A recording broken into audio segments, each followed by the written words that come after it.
Okay, so I'd like to call the meeting to order. It is the Selectmen's meeting, April 14th at 4 o'clock on Zoom audio recording. We're not doing a video recording, but the audio is being recorded. So that will be posted on Jackson Flicks after the meeting.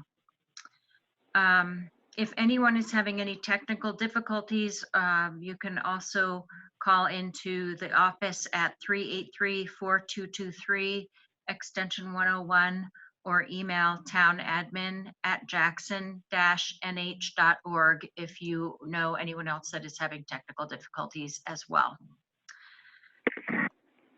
So first off, I would like to request approval of the minutes from the last Selectmen's meeting, which was on February 25th, 2020. John, I would do you have make- any changes? Uh-oh. I would second that. It was motioned. Perfect. Okay. And then before we get started with our agenda items, I'd like to read just a brief statement from the office and from myself, addressing a few of the emails that we've gotten regarding spending, tax payments that are upcoming, etc. So hang on just a second, please. Okay, so since we can't predict how long the pandemic will last, nor can we predict the financial impact it will have on the town of Jackson, we're not spending any funds during this time unless they are absolutely essential. And that's been an email that we've received, is what are we doing to save money, to cut costs? Unless something is extremely essential, such as salaries for the employees of the town, utilities, any kind of things that are required to be paid, we are not, we're watching our costs. And as it applies to the upcoming July property tax bills, we understand that it may be difficult for individual and business taxpayers to meet the deadline for tax payments. So we will work with taxpayers on an as-needed basis. And they can talk to or request something with the town clerk and tax collector's office if need be. In addition, interest and late penalty payments will not be imposed on these tax bills for 2019 during the state of emergency. So that's on the current tax bills that are due in July. With respect to warrant articles, where applicable, they will be addressed as needed, but being that we're not meeting regularly, we're not really spending any money at this time. On the revenue side, Jackson's share of state revenue will also be decreasing due to restrictions on lodging, which will reduce the meals and room tax. And we also budget some revenue from property tax penalties and interest, which being that we're going to waive those will also reduce some of our projected revenue. So we're just trying to be very cost conscious and watching the dollars throughout this state of emergency. All right, so moving on to the agenda. The first thing that we have for selectmen discussion and motions is the board and commission appointments. And I'm gonna read these, but there are no contested appointments. And so we can actually make one motion to approve these appointments, if that's okay. Dick and John, did you have any questions? No, I had gotten to read the request, so I'm all set to go with the people that are interested in those positions. Okay. And John? I concur with Dick's statement. Okay. The only motion that we need to make that is changing things is to make a motion to increase from 3 to 4 committee members on the old library management committee. I will make that motion. I'll second that. Okay, thank you, John and Dick. And so as a result, there are now 4 members on the old library management committee. Julie, I still have you off of mute. Is there any, do I need to read that list or should I, can we accept it as is? I would read the list for the record. Okay. So for the planning board, there are 2 regular members for 3-year positions. And we received letters of interest from Sarah Kimball and Scott Badger. For the 2 alternate members for a 2-year position, 1 alternate member for a 3-year position, and 1 alternate member for a 1-year position, there were no letters of interest. So those 3 positions are all open. Actually, 4 positions are open. For the Conservation Commission, there are 3 regular members for 3-year positions. And that would be Pam Smilly and Mike Dufillo. And I apologize if I did not pronounce those names correctly. There is a 3rd position that is open. For the Zoning Board of Adjustment, there are 2 regular members for 3-year positions.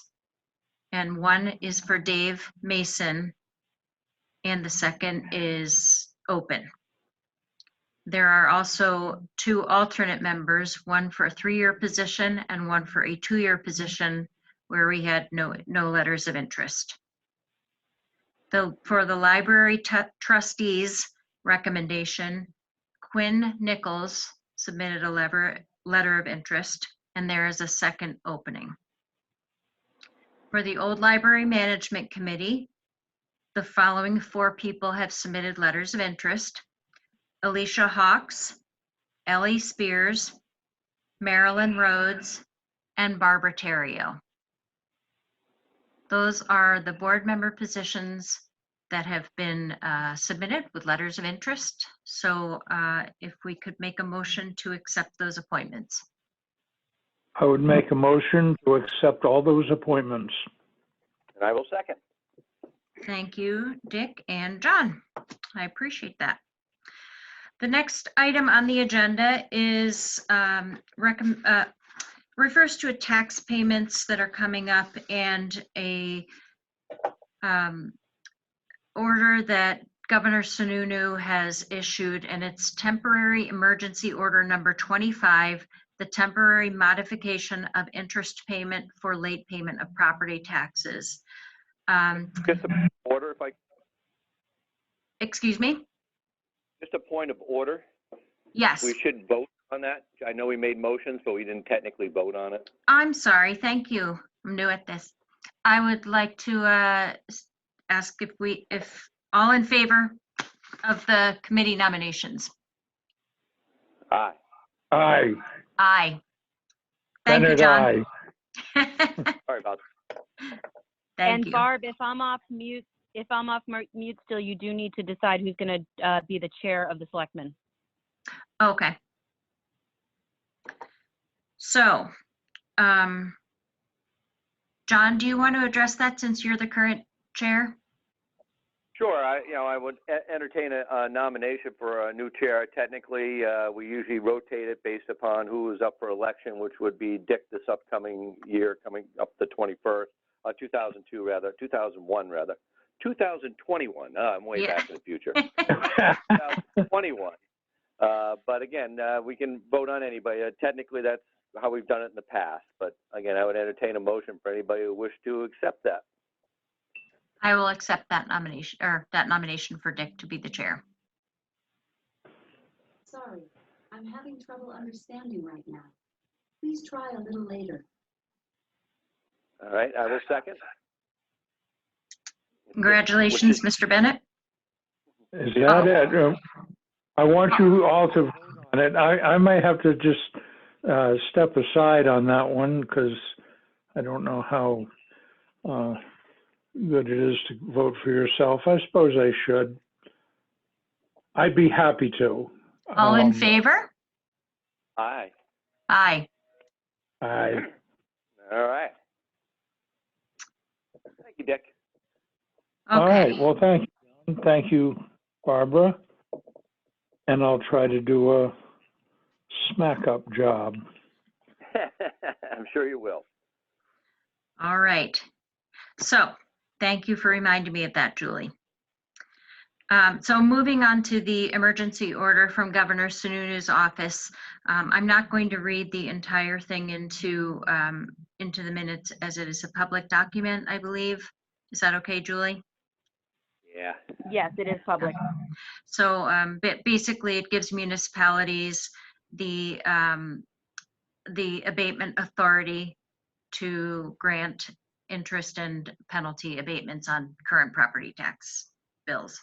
And there's also a tax relief for business owners as well as property owners on business interest and dividends taxes. So if anybody wants to go on to Governor Sununu's website, those are all very well stated in his emergency orders. What about? All right. The next thing on the agenda is the Bartlett Jackson ambulance. And Dick, I'll let you talk on that subject. Okay. Well, I had just gone over the books, or not. It's not really the books. It's just the sheet that was put out of their finances. Excuse me. And I found a couple of discrepancies. One with the list of payroll. On the list, it was, I think, $108,000. And then at a lower place in the presentation, it was $118,000. So there's $10,000 that really isn't accounted for to any particular person. So that made me wonder, where those figures came from.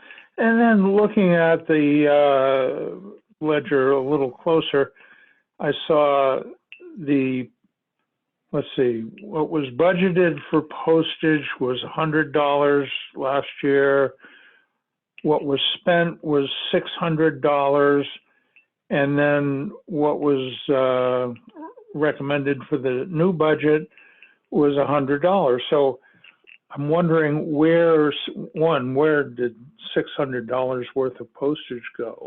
Mhm. I mean, that'd be like 1,200 bills out. I don't believe there's that many calls for service from the ambulance. But if that's correct, then I wouldn't say that putting in $100 for postage this year for the current budget would be accurate. I think that was just trying to balance the bottom line to make it come out the same. And I don't think that's the way we should budget, or they should budget. I think it should be a realistic picture of what the costs are going to be.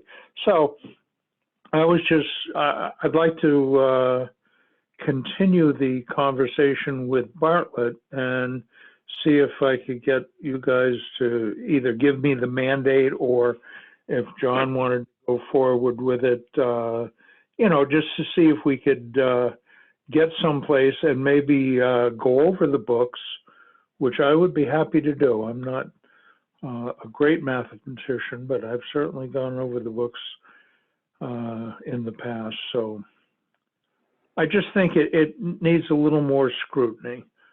Yeah. So, I mean, in fairness to people who do that, I know a lot of times that the budget sheets and things come out at the last minute. I think they neglected to get checked. I hope it was just a typo. You said it was the $10,000 in the thing with all the other digits right? Could it possibly been a typo, or I added up the payments to personnel, and that came out to $108,000, and then down the line further, it came out as $118,000. So I think it's someplace in there. It may be a typo, or it's certainly worth looking at for sure. But we should look into it.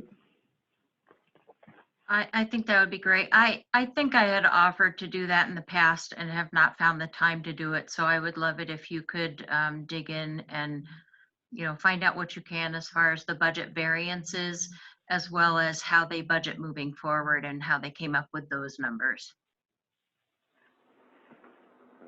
John? Sounds good. All right. Well, I'd feel good about doing it. It might take some time. I'll have to contact Gene and the Bartlett Selectmen and see what they wanted to do. And but I don't think it's any great deal.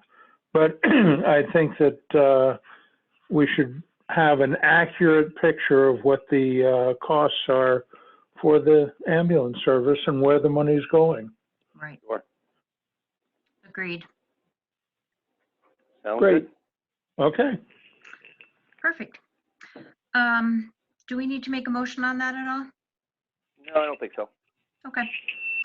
All No, right. that's Okay. enough of a mandate to go ahead. Good. All right, so the next agenda item is the EMD update. So Emily, I'm going to take you off of mute here. Okay. Okay, you are good to go.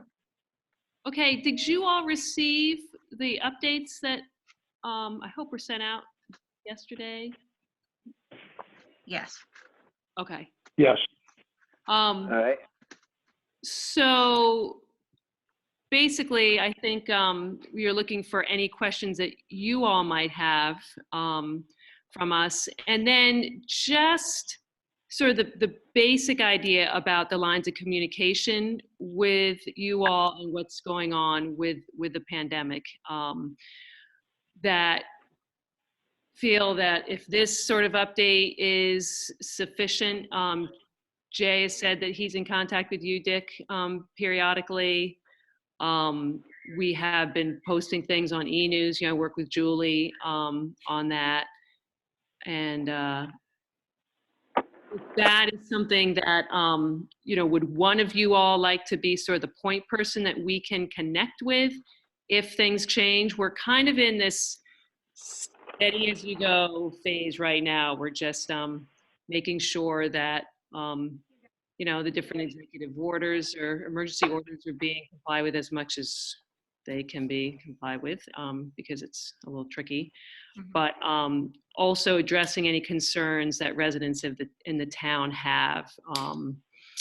And I seem to be able to work that out between both Julie's and then, Karen and Gloria in the town offices in terms of if we have any residents in specific need of services. So I guess the big question is there one of you that would like to be a point person for us in connecting on issues as they arise? Are these updates useful every 2 weeks, basically aligning? I'm already the liaison to the fire department and to Jay and to Kevin Bennett. So I may be a good person to be point for that. I was also on the conference call today at noontime listening to the legal, and actually I found that an interesting way to get information. It was pretty good. That's great. So anyway, I'd be happy to, work with you guys. You're putting in, Emily, you're putting in a lot of time, actually the three of you, and a lot of effort. And I just really appreciate everything you've done. Well, that's great to hear, Dick. If your name certainly was up. And I think as I've been talking with the Julies, those legal calls, whereas we participate in the Monday, Wednesday, Friday calls, those legal calls on the Tuesdays, Thursdays seem like they would be pretty useful from, Selectmen's point of view. And so just sort of getting that clarification, who's doing what, so we all know what the participation is. And that, as questions arise, that we just continue to stay in contact. Does that make sense? Yes. It does. Yeah. And I think that'll be the Dick. quickest way to pass information. Yeah, I do find the updates really handy too, just to get an overview of what's going on. And certainly Julie Hoyt and Julie Atwell have been fielding a lot of other emails that come in from residents and taxpayers and just people with concerns. So it's a very good recap and good avenue. Okay. Just one thing to add to all that is that I talked to Tom Gregg earlier today, and he sends his best. He's sorry he can't be there for us, but I think we are all hoping for the very best for him. So he says hi. Thanks, Please Dick. pass on my best wishes. Okay, thank you very much for that, Emily. Is there anything, I'm just thinking, No, I'm given good. recent things, we had received, Julie, I don't know if you want to mention the letter from Ellie Copel at the Wentworth that we're addressing some of her concerns. Yes, Barb, you've seen that, and I think Yeah. Chief Purley is going to be, going around just double checking that the rental situation is being monitored.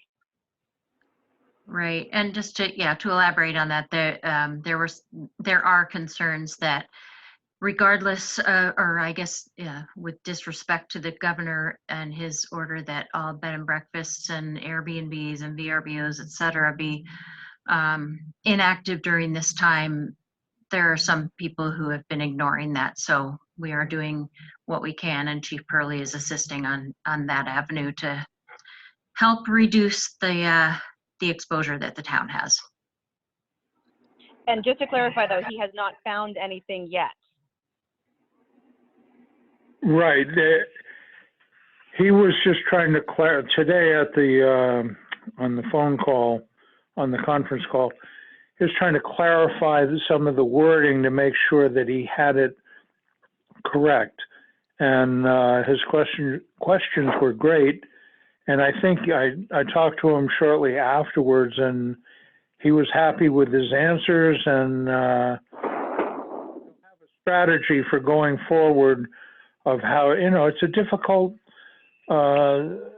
enforcement because you have second homeowners who may be coming up with an out-of-state plate, but you have, renters that are coming up. So he's going to find a way to kind of check to see what platforms are still advertising. I guess that's the biggest target right now, is find out what, Airbnb, and I don't know the name of the other one, HomeAway. HomeAway. And, just say, look, post it. New Hampshire, you can't rent. It can't be done. It's against the governor's order. So anyway, it's going to be, a little tricky, but I'm sure we'll work something out. All right. Thanks, Dick. Yep. All right, Emily, going back to mute there. Thank you very much, though. We appreciate that. Yep. All right. The last information that's on the agenda are really FYIs or information for things that the selectmen have signed over the past few weeks. And I can read over them briefly, and then we can make one motion to approve everything that's been signed. So the first one is the DRA MS 232. Please help me with that, Julie. What is that one? That one is just what was voted on at town meeting, Got it. submitted to the Department of Revenue. Okay. And then the second is the extended liquor license request for Wentworth, which has been signed and approved.